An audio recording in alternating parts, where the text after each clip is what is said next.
Hello and welcome to the first Venus star transits video of 2024. In this video you will learn what's going on around the 5-pointed Venus star in January and February. Stay tuned.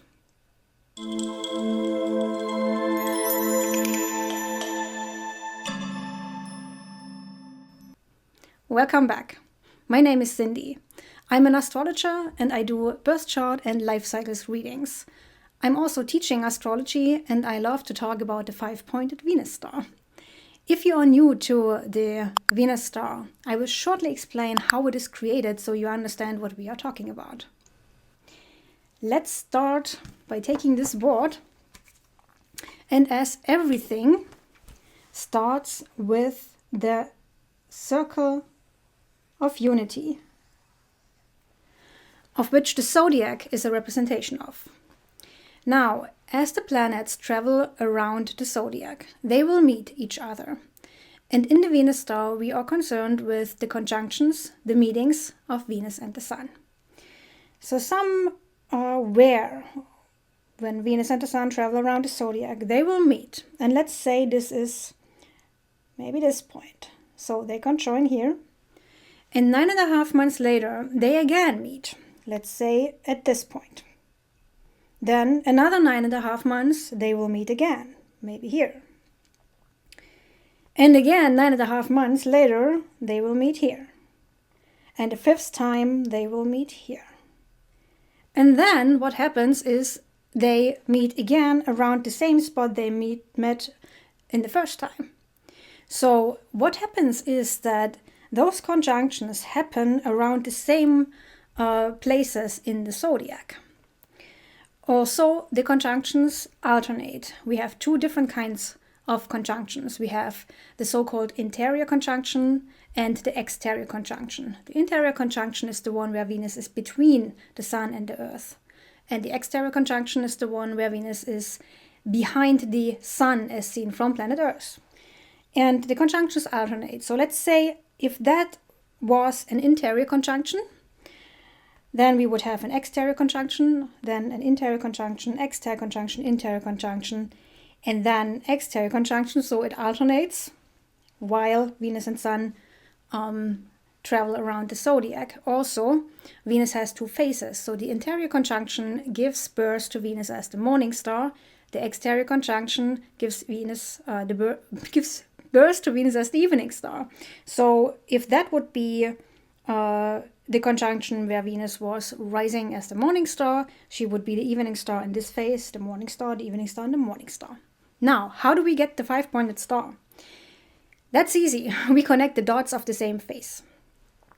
So when we start with the interior conjunction, we would look, where's the next interior conjunction? And that would be this one. And the next one would be there. And then, as the cycle repeats, the next interior conjunction would be this, and then the next one would be this. And then we go back to the point where we started. I will put the signs now on those dots where Venus and the Sun conjoin in right now. So at the head on top, we have Leo. So this is the phase we are in right now, the so-called Leo Venus star point phase. Before Leo, we had a conjunction in Libra. Before Libra, we had a conjunction in Capricorn. After Leo, we will have a conjunction in Gemini. And after Gemini, we will have a conjunction in Aries. So these are the 5 signs that we have now on the 5-pointed Venus star. The Libra point will go one time back into Scorpio in 2026. But otherwise, we will have those signs for a while, for a few years on the Venus star. The next sign changing is Aries. This will change into Pisces at some point. So now, if we connect the dots to get our star, we would start with Capricorn. This was a morning star phase, an interior conjunction. Then we go to Leo. We are right now in a morning star, Venus star point phase. Venus is now the morning star in the sky. The next Venus star point phase after an interior conjunction would be Aries. So we go to Aries. Then the next one, this one would actually be in Scorpio. This would be the last Scorpio Venus star point phase, the last time that Venus and the Sun will conjoin in the sign of Scorpio. This will happen in 2026.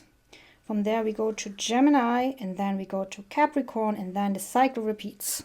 So this is how we get the 5-pointed star.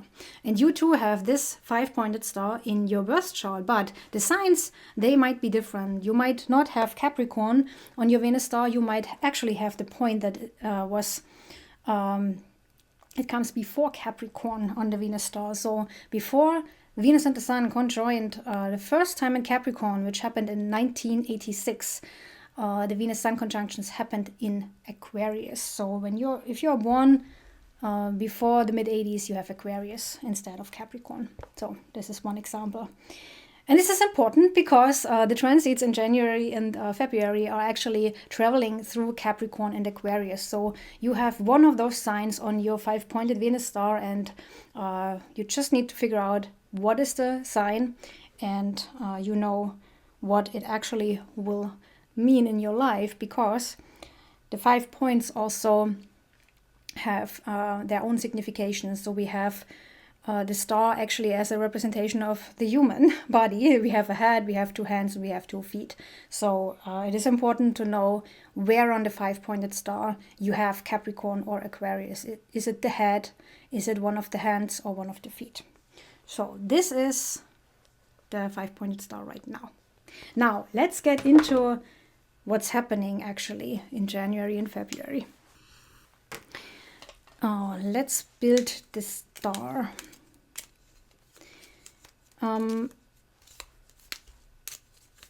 There is a lot of personal insight, of course, that comes from knowing your birth chart. So in reality, I advise you to not only look at the transits and the signs now, but also to look what house, Capricorn or Aquarius, is in your birth chart, and on your Venus star, of course, and also what planets are active right now, because not everything in your birth chart is active all the time. Not every planet is as strong as it can be all the time. So looking at what's activated is very important and very beneficial. So you know what is the most significant energy signature right now. So what is the most important planet?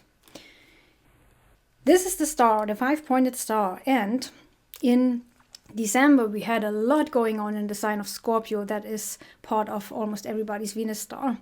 But now the planets moved on, and the next big transits that are happening and are already happening are in the signs of Capricorn and Aquarius. So first the planets will travel through Capricorn and later through Aquarius. And we all have whether Capricorn or Aquarius on our Venus star. The planets that are traveling through those 2 signs are the same that went through Scorpio. And it's interesting to see that it's not a long time that one planet travels through those signs, but they are succeeding very quickly through those signs. So there's a lot of things going on, a lot of energy in those signs. So one planet that travels right now through Capricorn is the Sun, of course, has been there for a while. Then we have Mars entered Capricorn on January 4th. Then we have Mercury will join at some point, and then at some point also Venus, let's put Venus here, Venus will also enter Capricorn. I will put the dates those planets are in Capricorn and Aquarius in the description box, so you know when exactly those transits happen. And then we have those 4 planets. They are very significant. Each planet has their own signification, what they actually mean. But according to your birth chart, they have additional meanings related to the houses they rule over. But we are now talking about the general symbolism of Capricorn and Aquarius. So it would take too long time to talk about each planet and what it means in the signs of Aquarius and Capricorn. But once you understand what those 2 signs mean, you understand what those planets do. 4 planets traveling through Capricorn and Aquarius, but then we also have a dark moon in Capricorn. So most people call it new moon, that is the moon-sun conjunction, but actually a new moon is a no moon. There's no moon in the sky, it's dark, so I like to call it dark moon. And what's interesting this year is that the first new or dark moon happens in the sign of Capricorn, and also the last one will happen in the sign of Capricorn. So the last new or dark moon of the year 2024 will happen, I believe it's December 30th, in the sign of Capricorn. And the January dark moon will happen on the 11th of January in Capricorn. So we start the year and we end the year with a Capricorn symbolism. It's very interesting. Now, how do you understand the signs of Capricorn and Aquarius? If you are familiar with traditional astrology, you know that each of the 5 traditional planets, excluding the light, sun and moon, rules over 2 signs. One is masculine, the other one is feminine. And that is important to understand. Everything on planet Earth is created through polarity. Life on planet Earth is expressing itself through polarities, and astrology does reflect this polarity. The planet ruling Capricorn and Aquarius is Saturn. Saturn is the farthest planet that is still visible with the naked eye. And that is giving you a lot of understanding what Saturn and the sign Saturn rules over represent. Let's start with the elements. Capricorn is cardinal earth. It's an earth sign of cardinal quality. Aquarius is an air sign. It's a fixed air sign, fixed quality. So the earth element is very much about the physical reality. The air element is about the mind. It's the mental plane. And Saturn in general has to do with boundaries. So we are talking about boundaries and possibilities, on the other hand, in the earthly realm and in the realm of the mind. And talking about Saturn, Saturn is the farthest planet from our vantage point of view that we can actually see with the naked eye. And I also, I'm always thinking of Saturn as the threshold between the known and the unknown, between time and timelessness, between the past and the future, between what can be known and what is unknown. So if you think of Saturn, of the sphere of Saturn, as the last sphere from our vantage point of view from planet Earth, everything that happens within the sphere of Saturn is representing what we can comprehend with our minds, what we can understand, what we can grasp, what we can experience. But on the other side of Saturn, you cannot distinguish what's happening there. There's fixed stars, yes, but you cannot say what they actually are. They seem to not be movable. So Saturn is on the border between the known and the great unknown. And the boundary between what you can achieve and what is behind that, what you can imagine, but what you cannot know. So in a way, Saturn represents reality, but also the possibility, what comes after what you know. So very often you hear that Saturn has to do with structure, with the physical,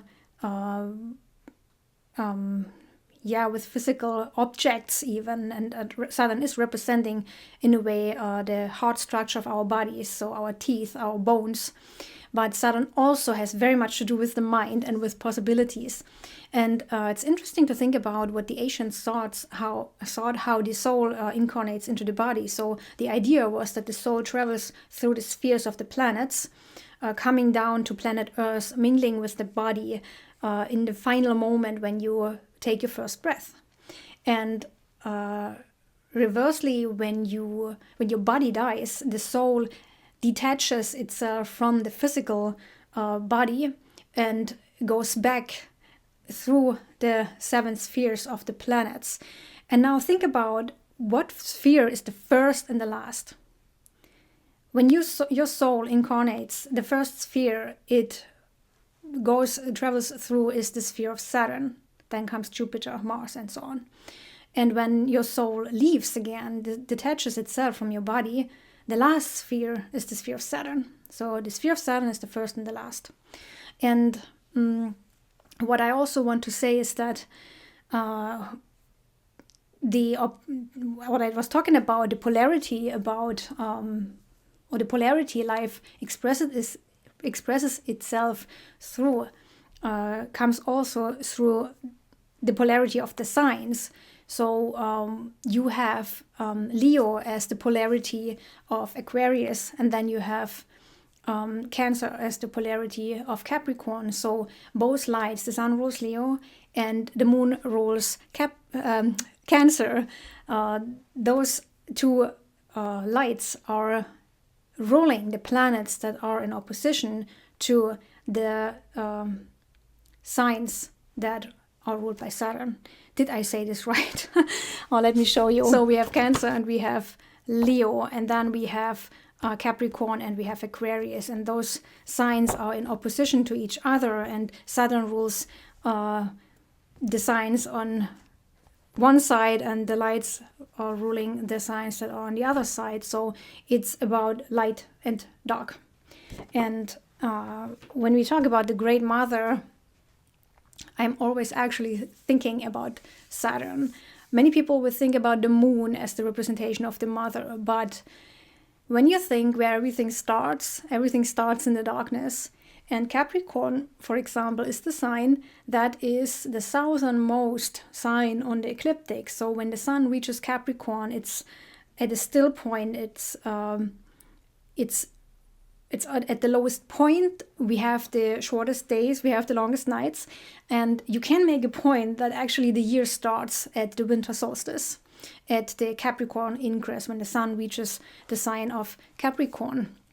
So usually we would talk about Aries being the first sign of the zodiac and also the start of the astrological year. And in a way, you can make a case, of course, that this is the beginning of the year. But Aries is a balance point. It is one of the two balance points we have. It's the point where the sun reaches that point in the cycle where it will go northwards. So it was on the south part of the ecliptic, and when it reaches the Aries point, the vernal equinox in the northern hemisphere, then the sun will go up north, and at some point it will reach the sign of Cancer, and at that point we will have the longest days and the shortest nights, and then at some point the sun again goes towards south, and when it reaches the sign of Libra, we will have another balance point. Day and night will be equal in length around the whole planet. And from there, the days get shorter, the nights get longer. Then we again reach Capricorn. So some people, and I myself, tend to think about the start of the year at the winter solstice, this low point. And, when we are born, we are created, our physical body is created in darkness, actually. Nobody sees us the first few months, and when we are born, we get to see the light, but our beginning is always in darkness. And Saturn is this representation of this boundary of the light and what comes after, the big void on the other side of Saturn. Also Saturn as a representation of the end of a cycle, but also the end is the beginning.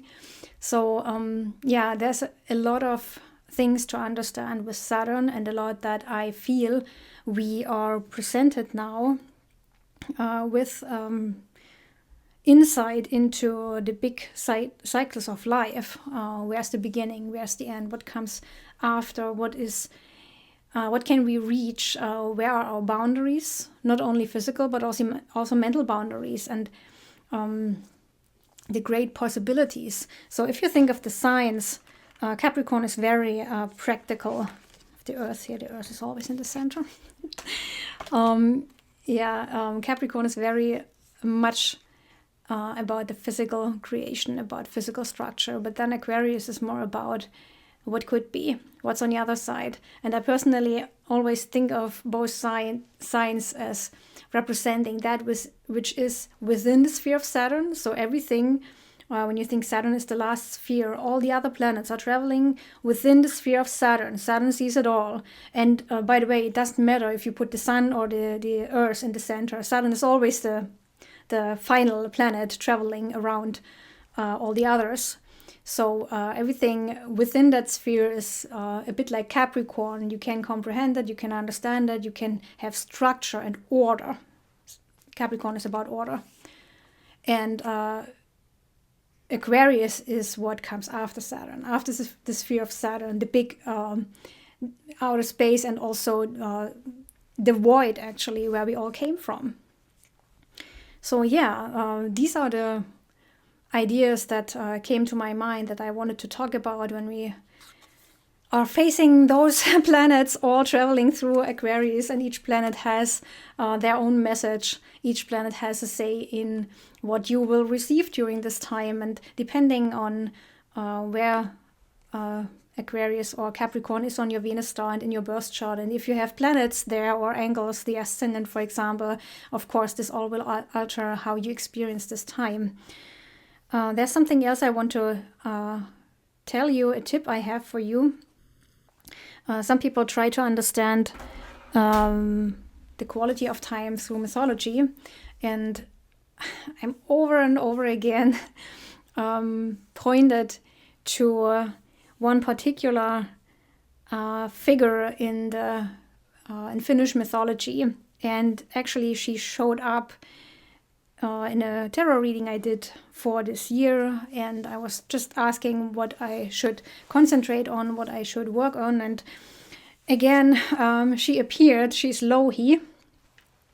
She's mistress of the mythical Northland, Pohjola in Finnish, and you can find her in the Finnish epic Kalevala. She does get a bad reputation in the Kalevala.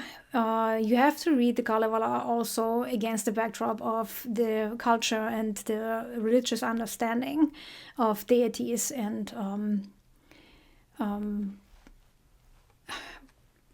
also Christianity, of course. So what's interesting is that Louhi is said to be the one who captures and releases the lights, the sun and the moon. And I actually have a picture of her in a book by Harald Elmer. He has drawn pictures from the Kalevala. So this is the book. And there's one picture of Louhi with the moon and the sun. And I was thinking about how Louhi, as one representation of the Great Mother, I personally feel she is.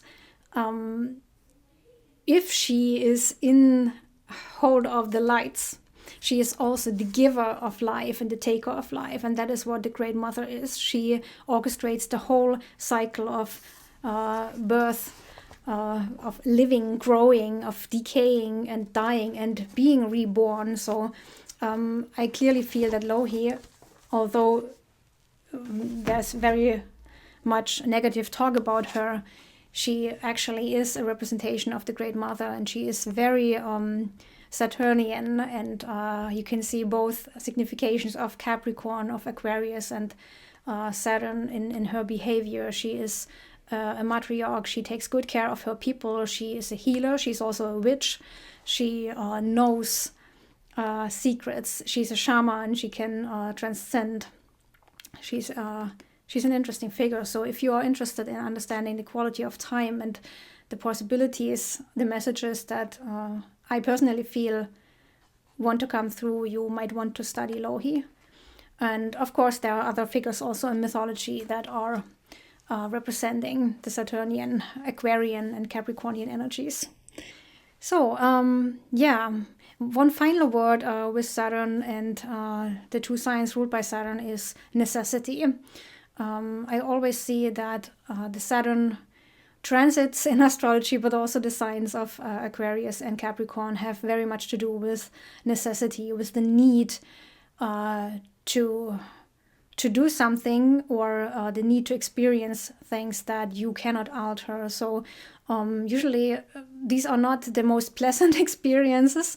And if your Venus star point is in a Saturn ruled sign, or if you have Saturn with the head of your Venus star, you might get into situations where you feel that what you share with the world, what you point people towards, is not always appreciated. And your experiences of life yourself might be hard at some point. So it's very often the case that people try to make themselves blind towards the so-called negative side of life. But life is a cycle, and life contains all kinds of experiences. So too much optimism will stop with Saturn at some point. So if you have been very optimistic and you experience that now there is this wall that you cannot go on, and you wonder why, it might just have to do with that experience in life that I believe we all have to do or to go through, that you are not fully yourself deciding what you are doing. You are not living in isolation. There are things that happen to you and through you that need to happen, and it is not always given that we understand why. So understanding there is always something more, something bigger than you and your life, is also very much in the repertoire of Saturn and Capricorn and Aquarius. So necessity is one of the symbolism, or one of the significations that comes with Saturn and the signs of Aquarius and Capricorn. Okay, so I have talked enough. I hope this helped you to understand and make the best out of this phase ahead. Also, if you're interested in studying the 5-pointed Venus star, and especially your birth chart, the 5-pointed star that is uniquely yours in your birth chart, then I invite you to join me on a 5-week journey.